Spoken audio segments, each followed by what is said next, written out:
What is up, ladies and gentlemen? My name is Carl. I'm the Consumer Review Lad, and this is the Consumer Review Weekly Wrestling Review number 10. This week, I consumed WWE Raw, WWE Crown Jewel, WWE Smackdown, and AEW Rampage, and I'm going to review them here. And that is correct, there is no AEW Dynamite this week. I did not watch it yet, so next week will be a double dose of Dynamite to review.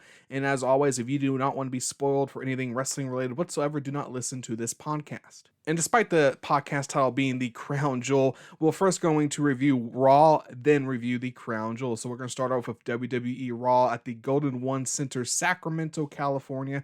Approximately 7,300 fans in attendance, around 3,400 more than last week. 1,592,000 viewers, 514,000 the 18 and 49 range for a .39, 10,000 more than last week's overall, and 129,000 less in 1849 than last week. This Monday Night Raw had 7 matches, approximately 73 minutes of wrestling on the 180-minute show, 20 more minutes of wrestling than last week's Raw, and this is the last Raw with the old roster. Next week is the Raw season premiere with the new roster, which I am excited about because this Raw with the old roster has been just not entertaining, and this Raw is really not as entertaining either. So this Monday Night Raw opened up with Charlotte Flair promo. She's upset there isn't a going away ceremony for her because she got drafted to SmackDown. Talks about how unfair it is that she has to face Bianca Belair for the title that night. Bianca Belair comes out, cuts a promo about how she's going to win. Charlotte goes to attack. Bianca goes to counter. Charlotte escapes the ring, and Bianca stands tall in the end.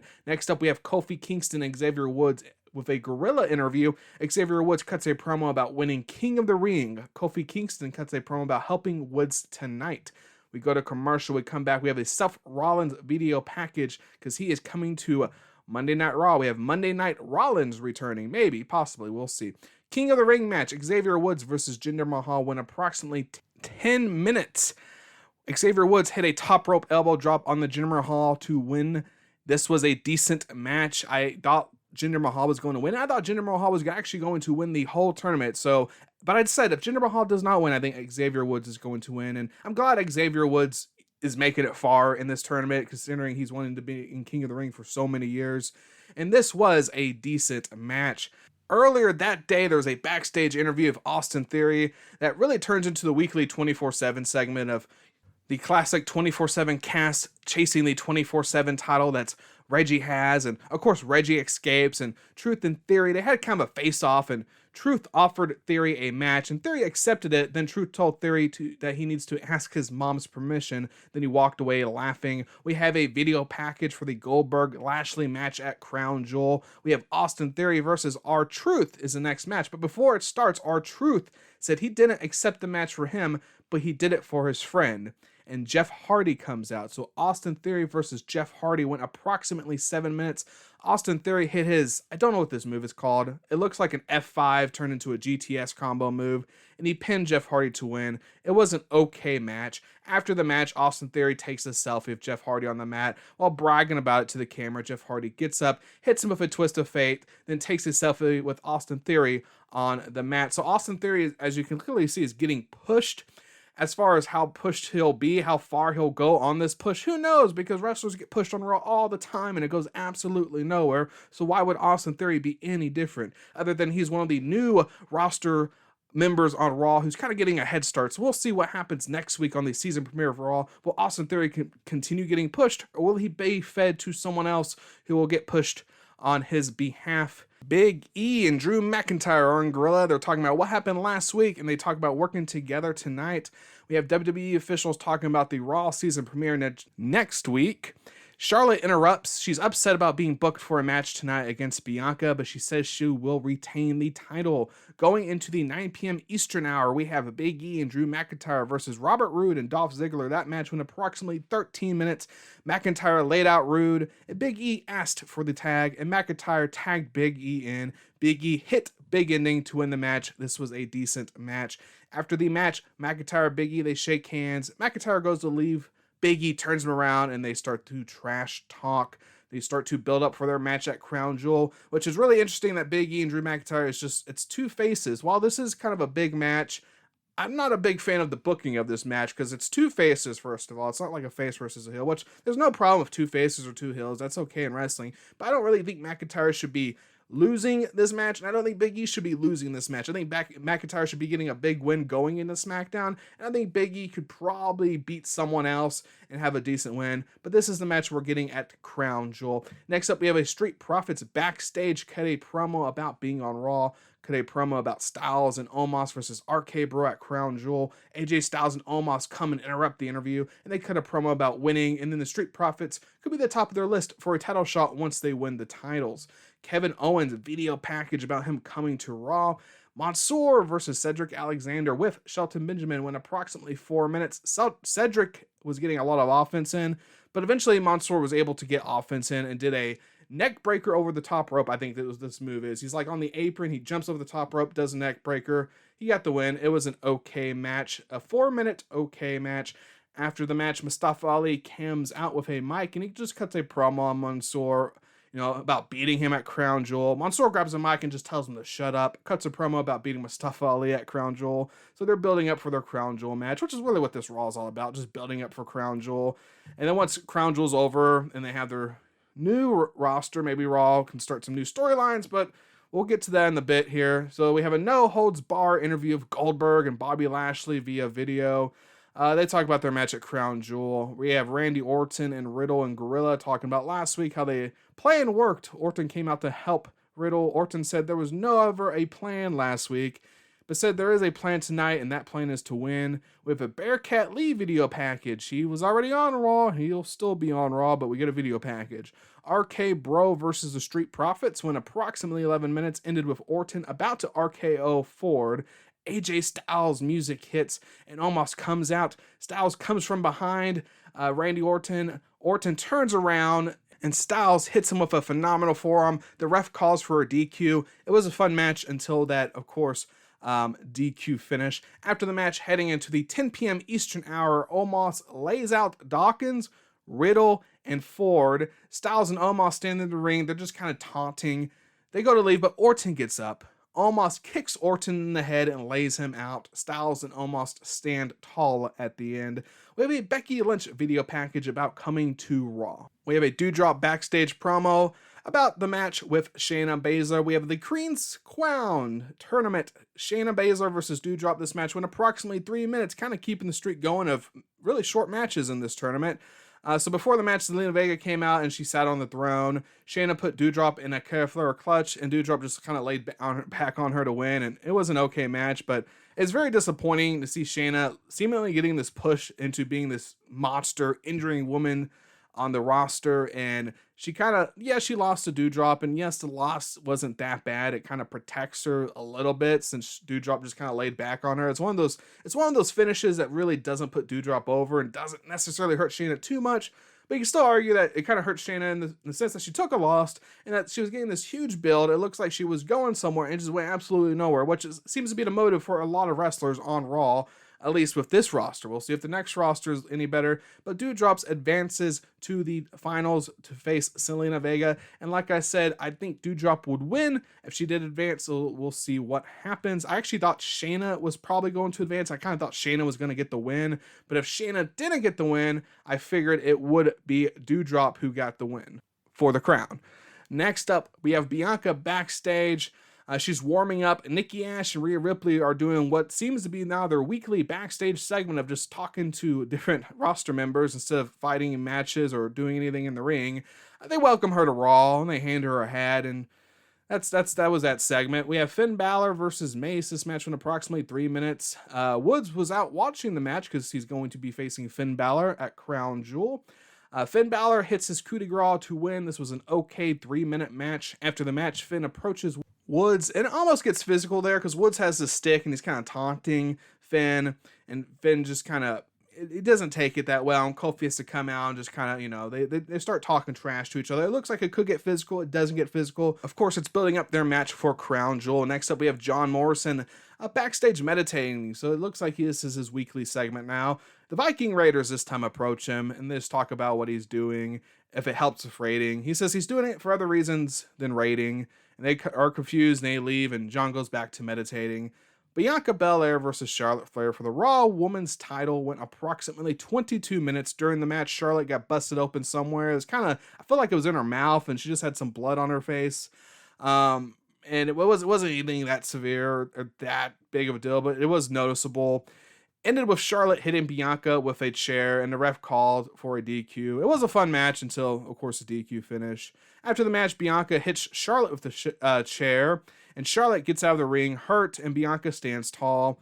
It was an all right Raw. It wasn't that great. I don't think it was absolutely terrible. No, it accomplished what it was supposed to be doing, which was building for Crown Jewel. But this old Raw roster just wasn't working. And the new Raw roster is so stacked. So we're really going to have to see what happens during the season premiere. Hopefully Raw gets better, because Raw the last few weeks has just been pretty bad. And it gets frustrating to see wrestlers seemingly get pushed and just absolutely go nowhere. So with the amount of talent they have on Raw, there should be plenty of storylines, plenty of action for these wrestlers, some great matches that could be booked. We'll have to see what happens. Anyways, now we're going to the title of this podcast. This is the WWE Crown Jewel review. WWE Crown Jewel, Mohammed Abdul Arena on the Boulevard, Riyadh, Saudi Arabia. Wikipedia says there was 22,000 fans in attendance. I have not really seen a number anywhere thrown out as how many fans were there. So that was straight from Wikipedia, which claimed 22,000 fans were in attendance. So approximately 22,000 fans. There were 10 matches and approximately 129 minutes of wrestling. I really don't know how many minutes this pay-per-view was. I think you could argue it could be 5 hours, 4 hours. I didn't even include that, but on this pay-per-view, there was 129 minutes of wrestling. So the pre-shows, we had Usos versus Cedric Alexander and Shelton Benjamin. That match went approximately 10 minutes, ended with an Uso splash onto Cedric Alexander, and Uso pinned Cedric to win. It was a fun match. Now we're going to the main card. So the pay-per-view opened up with a lot of pyro, and I'm going to be honest, I did not watch this pay-per-view 100%. I did not watch every single segment, interview. All I watched were the matches. I literally started where the matches were and finished where the matches were and went to the next match. So all I'm going to review are the matches for this pay-per-view, because that's really all I saw. Usually with Raw, SmackDown, I usually try to do like every segment. Not doing it with this pay-per-view, just the matches. Seth Rollins versus Edge, Hell in a Cell. This match went approximately 28 minutes. I believe this was the longest match on the show. Rollins kicked out of a spear, and Edge ended up winning via a curb stomp. This match had a lot of the wrestlers using each other's moves. I believe that was a major theme in this match. Of course, the theme of, the weapons, the ladders, the tables, all that stuff. It was a very entertaining match. So this was a good match. A very enjoyable match, the Hell in a Cell between Seth Rollins and Edge. Even though they're both going on Raw, they both seemingly are going to go completely different paths on Raw. So this feud should not be going any farther. Mustafa Ali versus Mansoor. This match was a lot earlier in the card than I thought it would be, considering Mansoor, I believe, is like the hometown wrestler. But it was a third match overall, second match on the main card. Mustafa Ali versus Mansoor. This match went approximately 10 minutes. Mansoor wins via the over-the-top rope neck breaker. That was an okay match. After the match, Mustafa Ali attacks Mansoor, and out comes someone you can't really see their face. When they do the face reveal, it's a silver medal Olympic athlete from Saudi Arabia that gives Mustafa Ali a head kick and helps Mansoor up.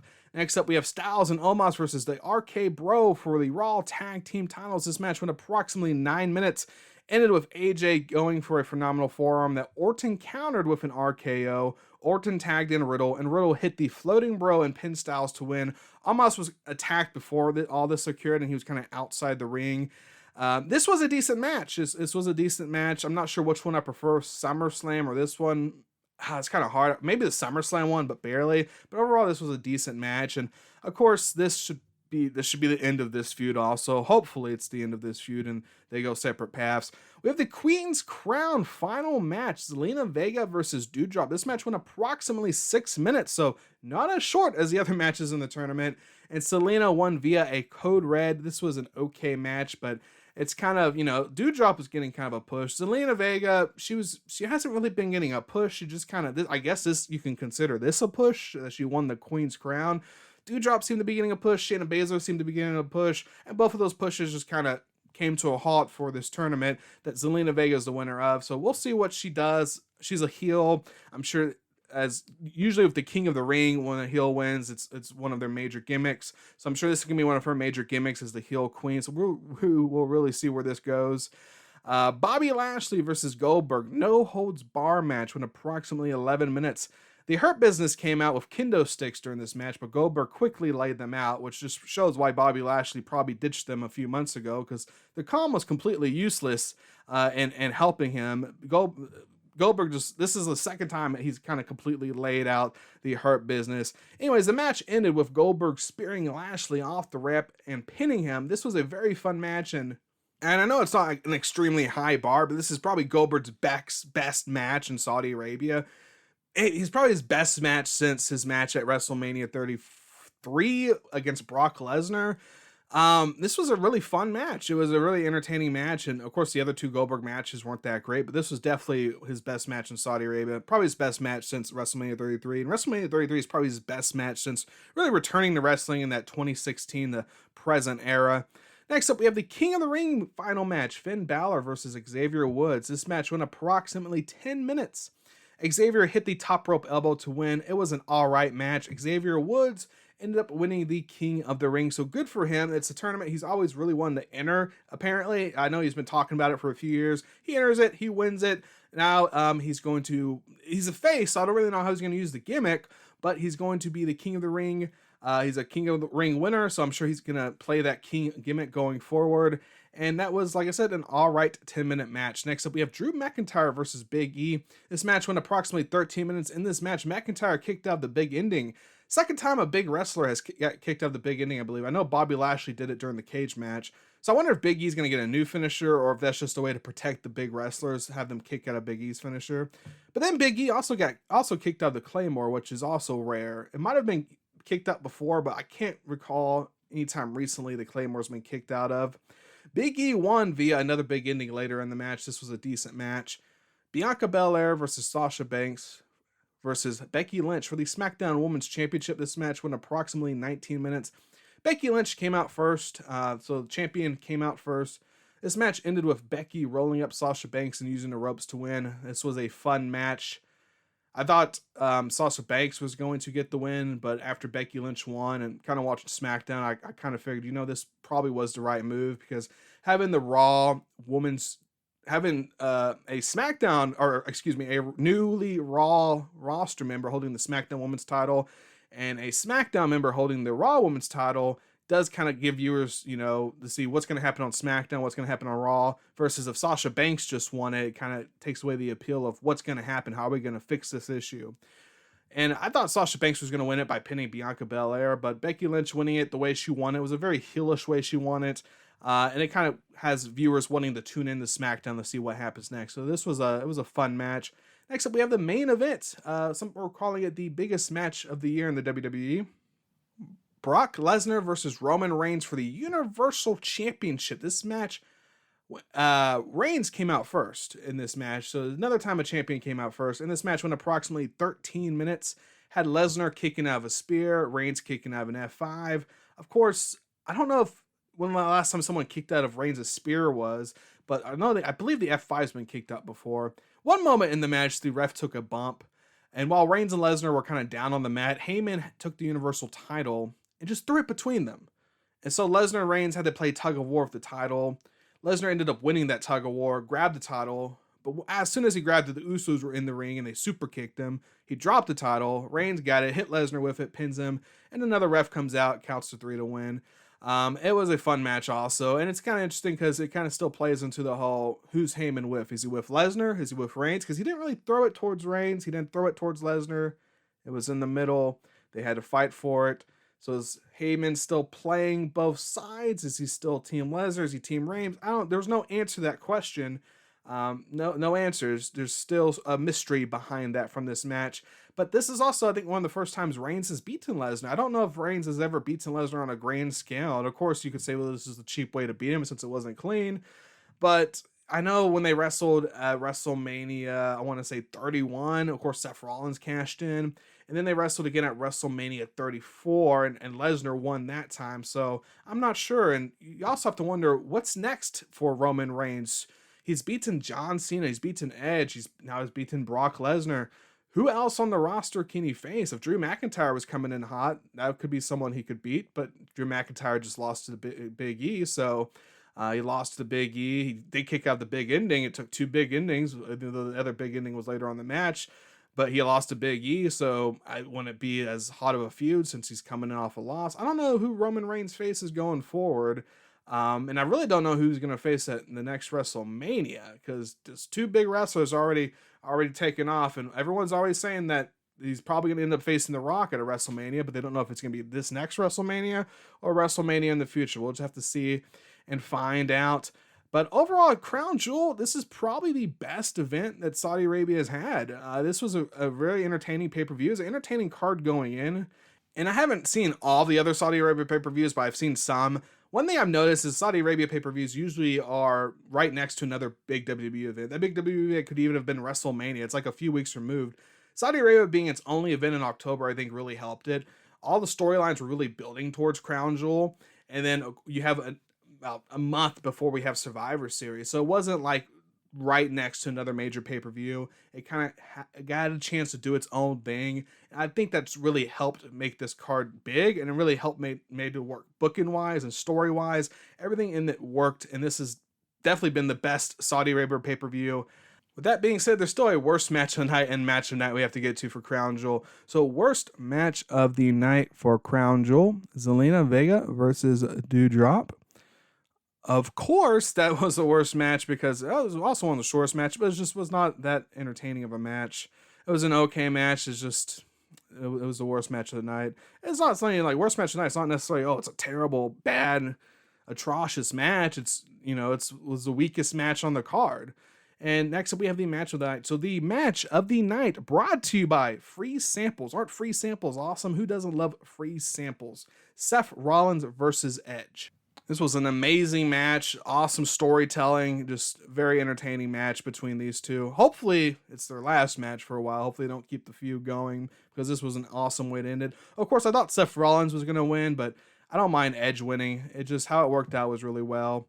And that is it for Crown Jewel, because now we have the new roster on the new shows, and we're going to start with WWE Smackdown. Entrust Bank Arena, Wichita, Kansas, approximately 4,500 fans, around 3,400 less than last week. Last week's SmackDown had 866,000 viewers, 314,000 and 1849 for a .24, 1,281 less in overall viewers, and 366,000 less in 1849 than the week before. But of course, that's because last week's SmackDown was on FS1, and the week before it was on Fox. So of course you're going to see a huge downgrade in overall viewerships and a huge downgrade in 1849. And of course, let's not forget, last week when SmackDown moved to FS1, they also added 30 minutes to the back end of the show, commercial free, with a WrestleMania main event caliber match that went head to head with AEW's live Rampage. And we have the numbers from what happened when those shows went head to head. So in that 30-minute time frame between 10 p.m. Eastern to 10:30 p.m. Eastern, WWE had 878,000 viewers, and AEW had 602,000 viewers. But that was the overall viewers. If you were to look at the 1849 demo, 1849 viewers, WWE had 285,000 to AEW's 328,000. So WWE beat AEW in overall viewers, and WWE also beat AEW in women 35-49. AEW head-to-head with WWE. AEW beat WWE in the 18-49 demo, men 18-49, woman 18-49, 18-34 demo, men 18-34, woman 18-34, the 35-49 demo, and the men 35-49 demo. So this week, what you really had is you had WWE fans talking about how they won, and you had AEW fans talking about how they won. You know, so who won in the head-to-head really just depends on what number you're focusing on. But AEW Rampage really just besting WWE in those demos is really impressive considering what the matches were. You had CM Punk versus Matt Sydal, which most people assumed was just going to be another notch in the CM Punk victory belt. And you had Bunny versus Ruby Soho against Becky Lynch versus Sasha Banks, a match that really could main event a WrestleMania, in a Roman Reigns and Brock Lesnar contract signing. And AEW really bested WWE in those certain demos I mentioned, but WWE got the overall viewership. So now back to this week's SmackDown, where there was no head-to-head competition. This week's SmackDown, there was 4 matches and approximately 21 minutes of wrestling on the 120-minute show, 23 minutes less than last week's 150-minute show. So you had less than half of the wrestling you had on last week's 150-minute SmackDown. SmackDown opened up with a recap of the Crown Jewel. It also opened up with Roman Reigns cutting a promo, calling out Brock Lesnar to come out and fight him pretty much, and he's not leaving until Lesnar comes out. And eventually, around 18 minutes into SmackDown, Lesnar came out. And they have a huge brawl. I mean, so many people got involved. A cameraman got involved. The suits got involved. Lesnar's just beating up everyone. They had to start sending out the SmackDown roster to try and stop Lesnar. Eventually, Reigns was able to leave, and Lesnar stood tall in the ring in the end, and he also had the Universal Championship in the ring as well. Adam Pearce came out in the ring after that segment talking about what happened, and Adam is indefinitely suspending Brock Lesnar. So Brock Lesnar comes back out, and he F5s Adam Pearce twice. He's not happy about being suspended. So, of course, this is a way just to write off Brock Lesnar for a bit. Who knows when he's going to come back? Maybe during the Royal Rumble, maybe during WrestleMania season, maybe next week. Who really knows? More than likely, he's going to be off until a major event. And do you run back Reigns versus Lesnar at WrestleMania? Would that be an entertaining match? I'm not too sure. We just saw it at Crown Jewel. Yes, Reigns beat Lesnar in a cheap way at Crown Jewel. But like I said earlier, he still beat him. If you have a match, Reigns maybe beats him clean at WrestleMania. If that's the direction you go, who knows where WrestleMania is going to involve with Roman Reigns and Brock Lesnar, but that could be a match at WrestleMania. But it looks like Brock Lesnar is going to be off TV for a while. Backstage, we have Sonya on the phone, and just there's a lot of stuff going on backstage. A lot of people are there. Naomi approaches her to talk about last week's handicap match, and she wants a fair match. Sonya declines that invitation. Drew McIntyre talks to her, and he tells her he's going in the ring to issue an open challenge. Drew is in the ring. He cuts a promo issuing the open challenge, and Sami Zayn answers the call with a new theme song. Sami Zayn has a mic, and he cuts a promo about being the longest tenured member of SmackDown, and he accepts the challenge. So Drew McIntyre versus Sami Zayn went approximately 7 minutes. Drew wins via a Claymore kick. It was an okay match. We have a Hit Row video package. We have the coronation of Xavier Woods going to the 9 p.m. hour, which is pretty much Kofi Kingston handing him all the stuff he won by being King of the Ring. We have a Becky Lynch backstage. Cuts a promo saying Becky Two Belts may make a comeback tonight. And there's an interesting story about that I'll talk about at the end of the SmackDown review. We have a She Lee video package. Mansoor versus Mustafa Ali. 2. We can say 2 because it's the second time it's happened in this week. Went approximately 2 minutes this time. Not the 10-minute match, but 2 minutes. Mansoor rose up Mustafa Ali to win. It was an alright match. Ridge Holland backstage promo about being on SmackDown. Going into an Aliyah backstage promo about being on SmackDown. Going to an Angel Garza and Humberto Carrillo promo. Really just putting themselves over. Sheamus backstage promo, putting himself over. Just a little introduction here to the newest members of SmackDown. Hit Row on the stage, walking down a ramp. They cut a promo, putting themselves over. We have a Hit Row versus Unknown Tag Team, and I actually don't know the wrestlers. I know Top Dollar is one of the Hit Row wrestlers. Don't know who the Unknown Tag Team is. They had a reverse jobber entrance, and these were actually jobbers because this was actually a squash match just to get Hit Row over. This match went 2 minutes. And Hit Row won the match. So, yeah, it was a match. It was a match that Hit Row won. Helped put them over. We'll see where they go from here. Maybe they'll do some more squash matches. I actually don't mind squash matches. I think squash matches are a great way to push wrestlers. When I see wrestlers getting a push, I want that push to keep going and not just suddenly stop for no reason and have it turn to where they start jobbing. We don't want to see that. Don't really see that too much on SmackDown, I believe. So I'm not sure if we'll see that on SmackDown going forward. But either way, Hit Row won the squash match. They're getting a push. We have Kayla backstage interview of Sonya about Adam Pearce. He's hurt, of course, because Brock Lesnar F5'd him twice.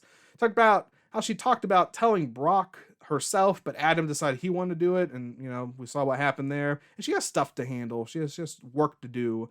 Happy Corbin with Madcap Moss backstage promo talking about Shinsuke beating him for the crown a few weeks or maybe even months ago now. Shinsuke Nakamura versus Happy Corbin went approximately 10 minutes. Boogs played the guitar during the match. Madcap went to attack Boogs. Nakamura went to assist. Corbin took that distraction to attack Nakamura, put him back in the ring, hit the end of days, won. That was a decent match. Charlotte Flair backstage promo about the belt exchange later on that we're going to see. And what we're going to see is that we're going to see the belt exchange right now because we had a belt exchange between Becky Lynch and Charlotte Flair. And during the exchange, Charlotte Flair dropped the Raw title, and Sonya made her pick it up, and then made Becky give her to SmackDown, and Becky kind of just threw the SmackDown title at Charlotte Flair. And Becky Lynch, she looked very mad during this segment, very mad. Eventually, Sasha Banks came out and Becky left, and Sasha and Charlotte were cutting dueling promos, and Sasha started attacking Charlotte. Sonya came out and stopped the fighting, and Sasha stood tall in the end. So apparently this segment here, Charlotte got a lot of heat backstage. I think the plan was to have Becky just kind of take the belt from Charlotte and be Becky 2 belts temporarily until Sonya made Becky give the belt back to Charlotte, but Charlotte didn't want to do that, supposedly. Rumor has it, this is all rumor has it stuff that's been going on in the dirt sheets the past few days. The dirt sheets have been talking about it. So Charlotte did not want to do that. Some rumors are saying Charlotte wanted to actually lose her Raw title to Bianca on Monday Night Raw, and then she didn't want to do this because it made her character look bad. So she just kind of, instead of going as planned, she dropped the title. Becky looked really mad at that point, threw the title. That was unscripted too. A lot of arguing about this, and supposedly rumor has it they told Charlotte to leave before Becky Lynch's dark match ended, so I guess they would stop the fighting, stop the arguing, I'm not sure. Supposedly Charlotte Flair's been getting some heat backstage lately. This isn't the first time in the past few weeks we've seen Charlotte get into some weird altercation. She had that altercation of Nia Jax a few weeks ago where it looked like they were shoot fighting at some point. So we'll see what goes from here. Becky's going to be on Raw, Charlotte's on SmackDown, but we have Survivor Series coming up. Before we talk about Survivor Series, let me talk about SmackDown. So this was an entertaining SmackDown, I guess, story-wise, but you're not going to have Brock Lesnar next week to take over 25% of the show for that story, which almost was what took up this show. It was pretty long segment between Roman Reigns' promo, Brock Lesnar coming out, and then Brock Lesnar coming out again for Adam Pearce. By the time we had a match, I think it was almost around the 40-minute mark with the Drew McIntyre Open Challenge. But so match quality-wise, the SmackDown wasn't great at all. Not a great SmackDown match quality-wise. The SmackDown was great. Storyline-wise, and we'll see what happens next week with this new roster. SmackDown, a lot of people are saying have the weaker roster. So we'll see how they perform in relative to Raw. Hopefully Raw is a lot better. Raw has 3 hours of fill, SmackDown has 2. And, if every SmackDown's like this SmackDown, I'm not going to be disappointed. So we'll just see what happens going forward. But yeah, they have Survivor Series to build to, which is usually Raw versus SmackDown. So almost all these wrestlers that are supposed to be doing their own thing or might be fighting each other. So it might keep some of these storylines going forward. And we might not get actual storylines until after Survivor Series. And who knows where the Survivor Series matches are going. We could have Charlotte Flair versus Becky Lynch, or it could be Sasha Banks versus Becky Lynch again. Looks like Big E versus Roman Reigns looks to be a possibility. And then you have Damian Priest, who really hasn't been on TV for a few weeks, versus Nakamura. Maybe that would actually be a decent match. We'll just have to see where they're going with the build to Survivor Series. So that's it for WWE this week. Next up, we have next week we have the Raw season premiere. So we'll see what this new Raw roster is going to do. And we'll see where SmackDown goes from here. So let's get into AEW. So only doing one AEW show this week. AEW Rampage, James K. Knight Center, Miami, Florida. Same location as Dynamite Rampage last week. Approximately 2,600 fans in attendance. 100 more than last week's live Rampage. This Rampage was filmed after last week's Saturday Night Dynamite, which looks like had around 100 more fans in attendance. Last week's Rampage had 578,000 viewers and 313,000 in the 1849 range for .24, 76,000 more in overall and 88,000 more in the 1849 than the week before. Of course, this was the Rampage that went head-to-head with SmackDown on FS1. That got more viewers than the week before where there was no head-to-head. So this Rampage had 3 matches and approximately 35 minutes of wrestling for the 60-minute show. 1 minute less than last week's Rampage. Rampage opened up with Pyro. We have Excalibur, Taz, Jericho, and Starks on commentary. Orange Cassidy versus Powerhouse Hobbs in the AEW Eliminator Tournament went first. This match went approximately 8 minutes. Orange rolled up a distracted Hobbs and won the match. It was an okay match. Penta with Alex, interview with Tony Schiavone in the ring. Alex notices 2 guys wearing those green masks that FTR wore the last Dynamite when they beat Penta and Phoenix to win the AAA title. So Penta goes to confront them.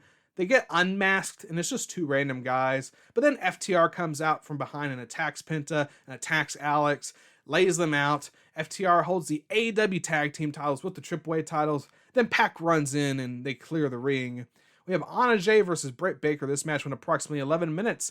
This match, weekly, every week, I have to say this, just so people know, When a match on Rampage or Dynamite has a commercial break where the viewers at home cannot see the complete match, whether it's full commercial or picture-in-picture then full commercial, I call it a piss break match, and this was a piss break match. This had full commercial, no picture-in-picture. Again, when I call it a piss break match, I'm not insulting the match. I'm not insulting the workers. I'm saying this is a match on Rampage or Dynamite that the viewers at home did not get to see the complete match of. Thus, they could maybe take a piss during the middle of the match and really not miss what they would have seen on the TV because they had no way of seeing the complete match since it went to commercials or picture-in-picture and then to commercials. Anyways, this was an alright match. Britt Baker won via the lockjaw and Anna tapped. It was an alright match. After the match, Britt put Anna back into the lockjaw and Tay Conti came out and just started attacking Britt. Britt leaves the ring and Tay Conti grabs the AEW Women's title and holds it up. We have a pre-main event interview of Tony Schiavone this time instead of Mark Henry. Andrade versus Pac's the main event. Andrade versus Pac 2, if you want to be technical about it. This is the second time. This match went approximately 16 minutes. Pac won via a roll-up, but it was an awesome match. Their last match was really good, but this match was just maybe a step above that match. It was an awesome match. And after the match was over, the lights go out. Lights come back, and Malachi blocks in the ring. He sprays mist on Pac, goes and grabs a chair. Arn Anderson comes out and pretends to pull a gun out, but it's his hand. It's like a handgun. But Cody Rhodes comes out and clears the ring and stands tall at the end. Very fun and entertaining Rampage. Some fun matches. So let's get into worst match of the night and match of the night. So worst match of the night, AEW Rampage, Orange Cassidy versus Powerhouse Hobbs. Yeah, I mean, this is the weakest match on the card for sure. And the match of the night brought to you by what I mentioned earlier, free samples. Free samples are awesome. Match of the night is the Andrade versus Pac. Of course it is. There's only 3 matches, and that was just such an awesome match. Of course there's going to be match of the night. So Andrade versus Pac was match of the night. I know they released the TBS Women's Bracket. I'll talk about that on the next podcast. But that's it for this week's podcast. So my name is Carl. I'm the Consumer Review Lad. This has been the Consumer Review Weekly Wrestling Review number 10. I'd like to know what you think about those shows. Tweet me at consume_review. If you're watching this on YouTube, leave a comment down below. If you're watching this on YouTube and you like it, please click that like button. If you didn't like it, please go ahead and click subscribe. You might like a future podcast. Anyways, my name is Carl. I'm the Consumer Review Lad. This has been the Consumer Review Weekly Wrestling Review number 10. Peace out.